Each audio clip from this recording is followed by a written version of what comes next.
यदा यदा हि धर्मस्य ग्लानिर्भवति भारत अभ्युत्थानम् अधर्मस्य आत्मानं सृजाम्यहम्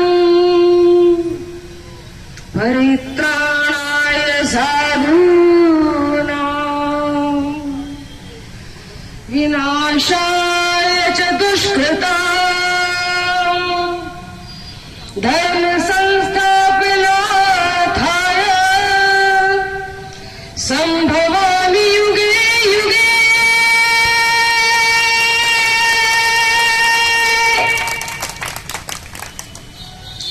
गीता का चौथा अध्याय 7वां श्लोक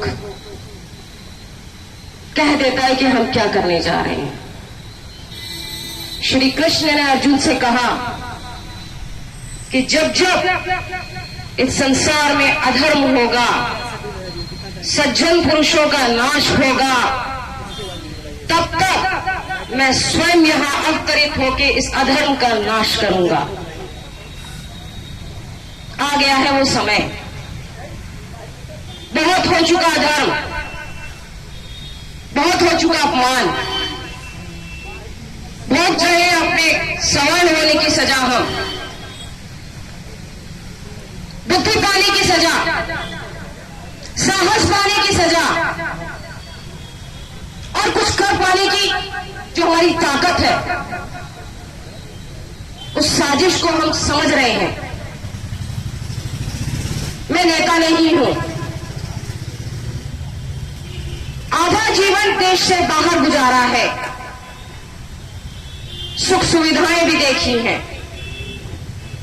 बाहर से सब देख रही थी, कुछ समझ नहीं आ रहा था। आती थी, कोसती थी और चली जाती थी। कुछ वाक्य ऐसे हुए कि लगने लगा कि जब यहां इतने लोग त्रस्त हैं, परेशान हैं, मुझे अधिकार नहीं बनता चैन से सोने का।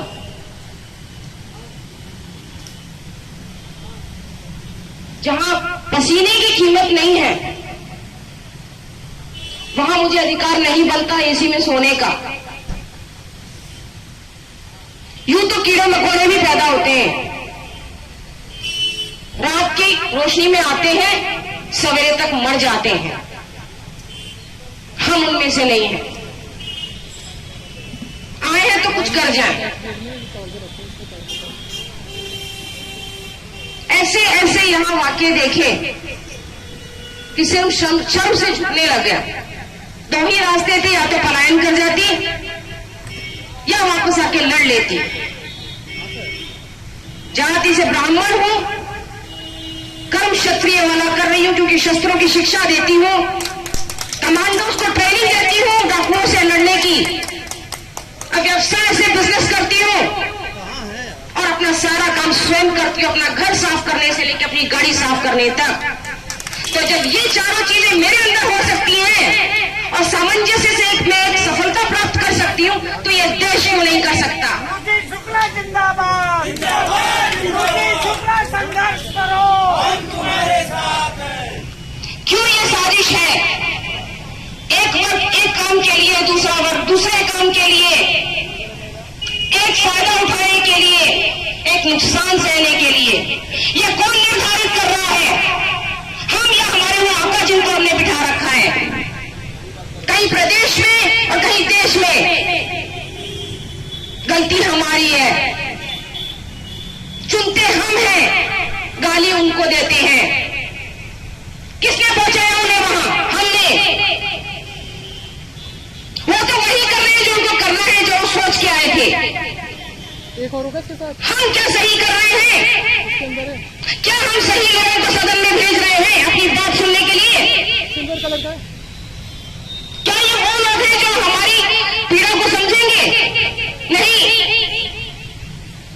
बहुत समय हो गया, 70 साल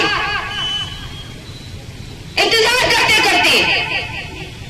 हमसे कहा गया हमारे पूर्वजों के किए कर्मों का फल भोगना है हमें। अत्याचार किया था? किस राजा ने अपनी प्रजा का गर्दन कलम कराया था? किस ब्राह्मण ने जाके किसी के घर पूजा करने से मना किया था?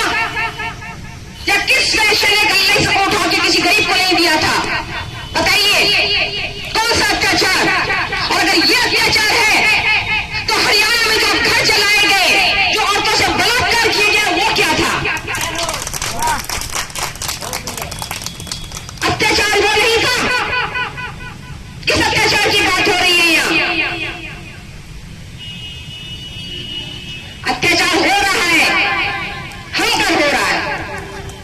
हमारा पढ़ा लिखा समाज संकुचित हो रहा है।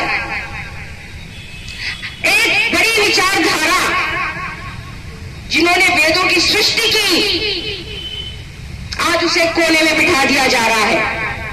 एयरपोर्ट के अंदर 4,000 रुपए में एक MBA पढ़ा हुआ लड़का ब्राह्मण जाति से टॉयलेट साफ करता हुआ बोला और मेरी आंखों में आंसू आ गए। उसने कहा, मैडम मजबूरी है।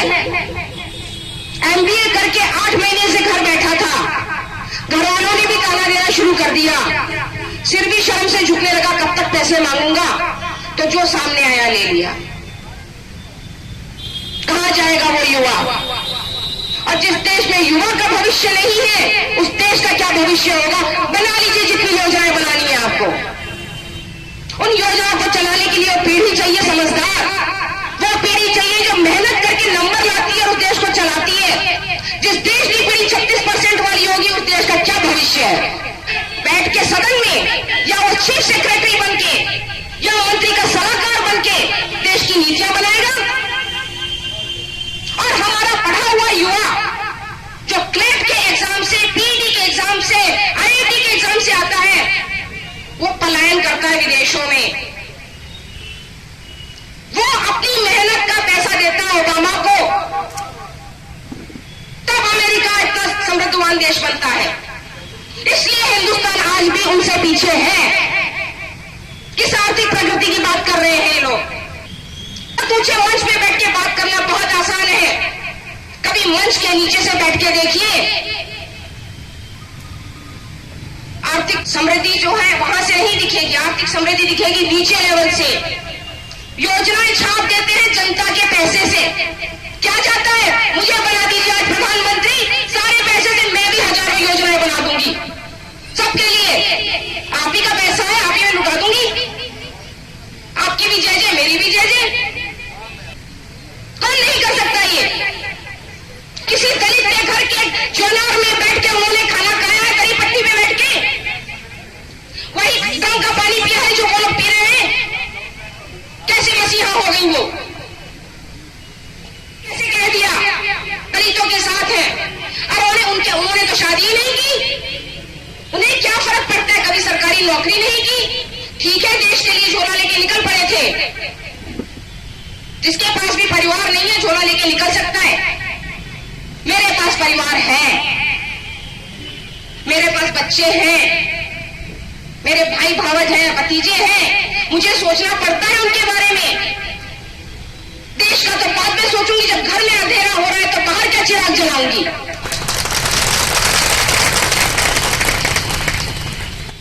बातें करने को बहुत है, हम में से सब भाषण दे सकते हैं, लेकिन अब मैं सोच के आई हूं, जीत मिले ना मिले ये आपके हाथ में है, काम करना न करना मेरे हाथ में।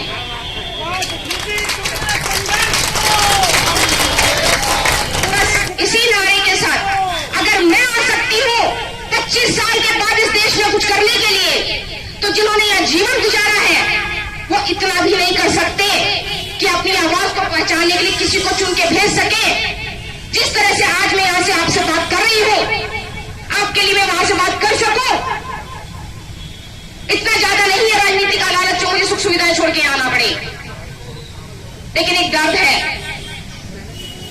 तकलीफ होती है। वहां जब ऊपर जाऊंगी तो जवाब देना पड़ेगा क्या करके आई थी। इसलिए अगर ये सारे लखनऊ पूर्वी की जो विधानसभा है, इंदिरा नगर, गोमती नगर, अगर जरा भी उन्हें अपने मान सम्मान का ख्याल हो, तो दूसरे के दरवाजे पे कुत्ते की तरह बैठने से अच्छा है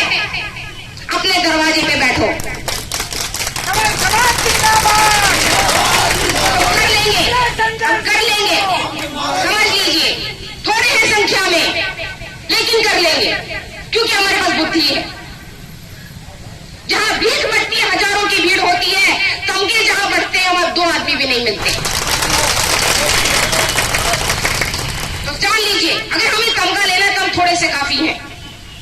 लगने दीजिए भिखारियों की भीड़ वहां, हमें नहीं चाहिए। हम अपनी योग्यता से, हम अपनी बुद्धि से, हम अपने बल से वो तमगा हासिल कर लेंगे। आप भी सुन लीजिए और मैं भी, और हम करेंगे। जय हिंद, जय भारत, जय सवर्ण समाज। श्रुति शुक्ला जिंदाबाद।